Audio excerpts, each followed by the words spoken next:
자, 미국 시장에서 주목해볼 만한 주식 오늘도 소개해드리도록 하겠습니다. 글로벌스톡 하나금융투자 해외 주식 영업팀 김현수 차장과 함께하겠습니다. 어서 오세요. 네, 안녕하세요. 자, 오늘은 첫 번째 종목 어떤 종목을 들고 오셨을까요? 예, 첫 번째 기업은 전기차 충전소 인프라 서비스 기업 제공 기업인 차지포인트라는 기업을 준비했습니다. 사실은 요새 전기차 경쟁이 치열해졌습니다. 네. 예전까지는 테슬라만 이렇게 보면 됐다면 요새는 이제 기존의 이제 메이저 자동차 제조사들이 다 전기차 시장에 뛰어들면서 어떻게 보면 조만간 춘추 전국 시대가 올 것 같아요. 그러니까요. 그러니까 지금까지처럼 테슬라만 본다고 될 것도 아닌 것 같고, 근데 그 중에서 사실은 어떤 기업이 전기차 시장에서 점유율을 많이 가져갈지는 네. 예상하기 힘들잖아요. 그렇죠. 그러다 보니까 이제 그러면 얘네들이 공통적으로 이용할 수밖에 없는 게 무엇이냐? 라고 한다면 충전소죠. 이게 옛날 그거 아니에요? 그러니까 금광을 캐던 캘리포니아 금광 그 붐 시절에 그렇죠. 결국은 곡괭이 팔던 사람과 리바이스 청바지가 잘 나갔다. 이 포인트 아니에요? 맞습니다. 네. 예. 그러니까 전기차 업체들은 이제 업체들끼리 치열하게 이제 경쟁을 하라고 하고, 예, 어쨌든 이제 전기차 이제 충전소 중에서 네. 지금 현재 미국에서 이제 그 전기차 충전 같은 경우는 보통 레벨 1, 2, 3로 나누거든요. 네. 저속 충전이 레벨 1, 그리고 이제 보통 우리가 보는 이제 것들이 레벨 2, 네. 그리고 이제 테슬라 슈퍼차저 같은 게 레벨 3, 고속 충전. 그렇게 네. 나누는데 어쨌든 레벨 2가 전체 시장의 한 80% 정도를 차지하고 있고요. 네. 그 레벨 2 시장에서 지금 미국에서 70% 이상의 점유율을 차지하고 있는 기업이 이 차지포인트입니다. 와, 좋네요. 70% 이상의 점유율을 차지하고 있다. 정말 그러니까 거의 이렇게 시장 점유율 높은 거는 그렇죠. 그냥 해야 돼요, 이거. 예, 이거는 앞으로도 사실은 어떤 이제 제조사가 네. 이제 하던 간에 전기차 충전이라는 게 결국은 표준화가 될 수밖에 없기 때문에 네. 지금 굉장히 많은 주유소도 있지만 그 주유소가 다 전기차 충전소 된다라고 생각한다면 앞으로도 굉장히 좀 파급력이 클 것 같고요. 네. 이 차지 포인트는 사실 스펙으로 상장을 했습니다. 그래서 네. 이제 스펙이 차지 포인트랑 합병한다라고 했을 때 지금은 이제 그 합병 이후에 네. 티커 변경 이후의 차트만 지금 보여지는데 그 스펙이 원래 한 10불 정도에 시작하는데 그렇죠. 차지 포인트랑 이제 합병한다고 발표하니까 한 50불까지 올라가기도 했었고요. 지금은 어느 정도예요? 지금은 이제 가격 조정을 많이 받았고 사실 오늘도 이제 굉장히 나스닥이 안 좋다 보니까 지금 한 20불 정도 수준입니다. 많이 내려갔네요. 그러니까 사실은 저희 입장에서는 이제 구경은 다 했고 네. 이제 본격적으로 투자하기에 딱 좋은 가격대가 왔다. 네. 그렇게 이제 판단하시면 될 것 같습니다. 그러니까 차지 포인트가 이제 지금 북미랑 유럽에서 사업을 전개하고 있고요. 그리고 이제 사업 부문은 크게 세 가지 정도 있습니다. 이제 직장이나 매장, 주차장, 건물 같은 데 들어가는 상업용 전기 네. 충전 시설이 있고요. 네. 그리고 이제 운송회사 전용으로 운송회사에 제공하는 이제 그런 이제 배달용, 이제 운송용 이렇게 있고 이제 집이나 아파트 등에 설치하는 가정용 이렇게 세 개로 나누고요. 지금까지 이제 상업용이 거의 70% 이상을 차지하고 있는데 지금 전 세계 지도에 이렇게 잘 안 보이시지만 숫자가 막 써 있어요. 네네. 1100, 650. 저게 네. 지금 차지 포인트의 충전소 현황입니다. 그럼 전 세계 얼마나 있는 거예요? 한 17개국에 지금 한 10만 개 조금 넘게 있습니다. 앞으로 그러면 어디까지 간다고 예상하고 있어요? 지금 바이든 정부에서는 이제 앞으로 5년 동안 한 50만 개를 이제 설치하겠다라고 했고 차지 포인트의 목표는 지금 2030년까지 250만 개를 설치하겠다라고 했는데 특허도 굉장히 많이 보유를 하고 네. 있어서 앞으로 사실은 다른 업체들이 진입하기가 쉽지는 않을 것 같아요. 사실 이게 잘 되려면 저는 그 생각도 있어요. 실제 사용하는 전기차 사용자들이 사용하기 편해야 될 것 같거든요. 그러니까 그렇죠. 주유소가 어디 있는지도 확인하기 편해야 될 것 네네. 같고 이런 것들도 있어요, 그럼? 그러니까 차지 포인트가 사실은 인프라 제공 소프트웨어 업체다라고 보시는 게 맞아요. 소프트웨어. 네. 그러니까 어떻게 보면은 전기차 충전소는 이제 기기를 판다라는 수준이고 네네. 이제 사스 모델 기반의 네네. 클라우드 서비스를 제공하는 거를 이제 사업으로 하고 있습니다. 네. 그래서 이제 예를 들어서 내가 어떤 이제 그 장소에서 전기 충전소를 설치를 하고 싶으면 네. 이 기업에 의뢰를 하면은 그 전기 충전소 설치 비용도 그쪽에서 다 부담을 해야 되고 네. 그리고 이 차지 포인트가 제공하는 클라우드에 가입을 해야 됩니다. 네. 클라우드에 가입을 하면은 굉장히 많은 데이터를 받아볼 수가 있고 어떤 시간대에 사람들이 몰리는지 그리고 요금이 어떻게 되는지 그리고 고장이 어디에 나고 그런 거 수리를 또 하는 요청을 또 하고 이런 것들을 다 이제 소프트웨어 클라우드 기반으로 만들어놨다라고 네. 보시면 돼요.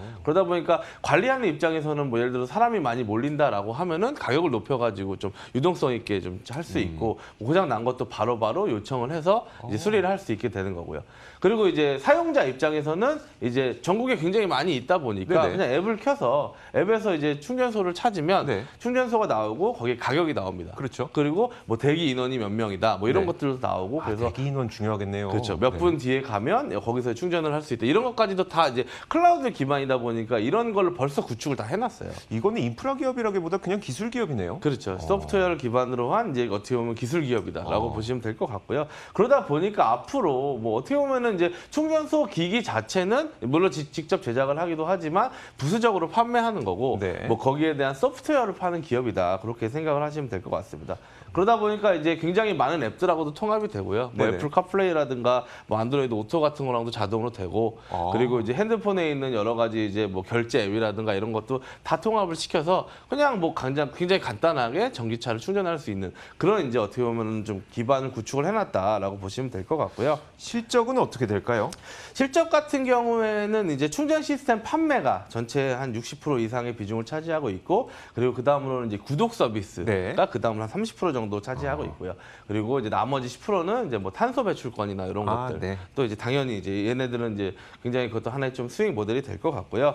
이게 뭐 굉장히 지금 매년 이제 뭐 발전을 하고 있습니다. 뭐 작년에 이제 코로나로 인해서 잠깐 이제 줄어들긴 했어요. 왜냐하면 전반적인 전기차 업체가 굉장히 조금 안 좋았었기 그쵸, 때문에 네. 그런데 이제 그걸 그럼에도 불구하고 뭐 나쁘지 않은 수익을 좀 기록을 하고 있고요. 구독료 같은 경우에는 전년 대비해서도 굉장히 좀 많은 수익을 보이고 있어서 앞으로 좀 굉장히 좀 기대가 되는 그런 기업이 될 것 같습니다. 그리고 이제 지금은 이제 북미 비중이 거의 대부분이고요. 네. 북미가 한 90% 그리고 나머지 뭐 세계가 한 뭐 10% 정도 되는데 지금 유럽 시장 좀 확장을 노리고 있습니다. 뭐 아무래도 여기에 대한 뭐 기술이라든지 노하우가 굉장히 많이 쌓여 있기 때문에 미국에서도 차지 포인트가 1등인데 나머지는 뭐 10% 20% 정도 비중밖에 차지를 안 하니까 네네. 기술 격차가 이미 많이 나거든요. 그래서 그런 거를 기반으로 유럽 시장을 확장을 하고 그리고 또 바이든 정부가 정책적으로 굉장히 밀어주고 있기 때문에 뭐 사실은 어떻게 보면은 좀 안 될 수가 없는 이제 네. 그런 기업이 되지 않을까 그렇게 좀 판단하고 그러면요, 있습니다. 이게 그 10달러에서 이제 아무튼 스펙은 10달러에서 시작을 했으니까 근데 네네. 물론 50달러까지 갔다가 지금 20달러 정도 수준까지 내려왔다면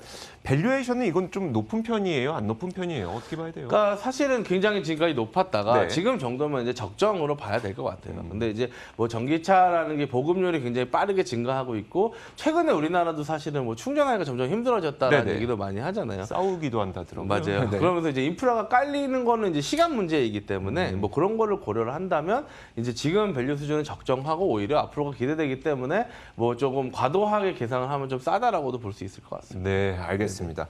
자, 차지 포인트 이야기 들어봤고요. 두 번째 기업은 좀 약간의 의외이면서도 저도 이 기업 되게 좋아하는데 이 기업이거든요. 네. 어디일까요? 사실은 이제 전기차 관련 기업을 보다 보니까 네. 사실은 좀 역발상으로 이 기업 진짜 괜찮겠는데라는 네네. 이제 기업이 있었는데 바로 페라리입니다. 예, 페라리 뭐 안 좋아하시는 분들이 없으시죠? 그러니까 이제 전기차라는 단어랑 제일 먼 게 페라리. 그러니까요. 페라리 CEO도 전기차하고 필요 없다. 네. 우리 고객들은 전기차를 맞아요. 원하는 게 아니다. 네. 속도가 빠른 걸 원하는 거다라고 해서 사실은 전기차를 한 2030년 정도에 발표하겠다라고 발표를 했습니다. 네. 그런데 이제 유럽의 규제 같은 것들이 있다 보니까 사실은 전기차를 뭐 어떻게 보면은 뭐 울며 겨자 먹기로 만들어야 되는데 네네. 순수 배터리 전기차 갖고는 아직까지는 퍼포먼스를 낼 수가 없으니 이제 플러그인 하이브리드 네. 그거를 이제 내겠다라고 해서 SF90 스파이더라는 이제 그런 것도 출시를 했고요. 근데 그것도 이제 하이브리드임에도 불구하고 굉장히 좋은 퍼포먼스를 내고 있는 이제 그런 이제 뭐 굉장히 뭐 좋은 이제 뭐 슈퍼카인데요. 그렇죠. 페라리를 사용하는 이용하는 뭐 페라리를 사는 사람들은 운전을 즐기는 사람들이고 네. 전기차가 어떻게 되든 뭐가 어떻게 되든 페라리를 살 수 있으면 페라리는 살 겁니다. 맞아요. 그렇죠. 그래서 페라리 같은 경우에는 작년에도 사실은 실적이 거의 빠지지가 않았거든요. 네네. 뭐 심지어 이제 코로나로 인해서 공장 가동이 뭐 한 굉장히 많이 중단이 됐음에도 불구하고 작년에 한 9,100대 정도를 팔았습니다. 와. 예, 그리고 이제 이거는 뭐 앞으로 사실은 뭐 저희가 뭐 그렇지만 우리가 뭐 돈이 있으면 뭐 물론 이제 테슬라 좋은 이제 전기차들 뭐 빠른 것들도 있겠지만 그 뭐 다른 전기차 사실래요? 페라리 사실래요? 하면 그러니까 사겠죠. 당신에게 네네. 여유 자금이 10억 원이 있다고 칩시다. 그러면 뭐 사실래요? 그러면 당연히 페라리 사죠. 맞습니다. 여유 자금 10억 원이 있으면. 그러니까 페라리가 되게 좋은 게 많이 비교되는 게 이제 뭐 그 마세라티거든요. 예전에 네네. 마세라티는 고급차의 그 이미지를 갖고 있다가 이제 대중으로 좀 하면서 오히려 좀 약간의 그 밸류에이션 낮아진 반면에 페라리는 고급차의 브랜드를 계속 유지하면서 오히려 또 기업 가치를 높게 밟고 있기 때문에 좋은데 어쨌든 이제 앞으로 향후 성장성을 좀 보자면 페라리는 어떤 상태예요? 예, 그러면? 페라리 같은 경우를 사실 제가 가지고 온 이유가 첫 번째로는 이제 아까 말씀드린 하이브리드 전기차의 라인업을 조금 증대를 시킬 예정입니다. 그리고 이제 페라리 같은 경우는 이제 뭐 어떻게 보면 명품 업체잖아요. 네. 그러다 보니까 에비타 마진율이 지금 한 33% 정도가 나와요. 오, 네. 이게 매년 오르고 있거든요. 와. 뭐 2016년에 25%였는데 지금 33%가 됐는데 네. 이게 에르메스가 38% 정도 된다고 해요. 네. 근데 이게 어떻게 보면 가격을 올리면서 네네. 계속 이렇게 올라가는 이제 그런 이제 구조를 갖고 있어서 앞으로도 사실 더 올라갈 수밖에 없을 것 같고요.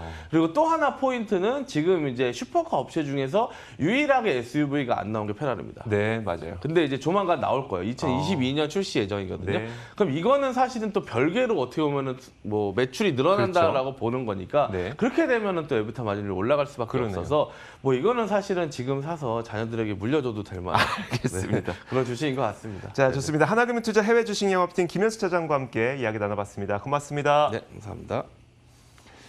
자, 저희도 여기서 물러나겠습니다. 함께해 주신 여러분 고맙습니다.